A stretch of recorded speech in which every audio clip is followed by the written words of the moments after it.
யாராவது ஏமாந்து போயிட்டா நாம உடனே எலவு காத்த கிளி போலன்னு சொல்லுவோம். ஆனா கிளி ஏன் ஏமாந்துச்சு? அதுக்கு அறிவே இல்லையா? இல்ல இதுக்கு பின்னாடி வேற ஏதாவது காரணம் இருக்கா? வாங்க உண்மையான விளக்கத்தை டீகோட் பண்ணலாம். இலவம் மரம் காய் காய்க்கும் போது அது பார்க்கறதுக்கு அப்படியே ஒரு பெரிய பழுக்காத மாம்பழம் மாதிரியோ இல்ல கொய்யாப்பழம் மாதிரியோ தான் இருக்கும். கிளிக்கு இது கனிஞ்சா ஒரு பெரிய விருந்து கிடைக்கும்னு ஒரு ஆசை. அதான் அங்கேயே காத்துக்கிட்டு இருந்தது. ஆனா உண்மை என்னன்னா அது பழமாகிற மரம் இல்ல பஞ்சு கொடுக்கிற மரம்ங்கிறது கிளிக்கு தெரியாது. அந்த காய் வெடிச்ச உடனே உள்ள இருந்தது வெறும் பஞ்சு தான்.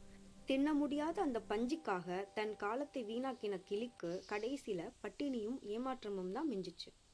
இது வெறும் பழமொழி இல்லைங்க, நம்ம வாழ்க்கைக்கான பாடம். வெளியில பாக்குறதுக்கு லாபமா தெரியிற பல விஷயங்கள் உள்ளுக்குள்ள வெறும் பஞ்சா தான் இருக்கும்.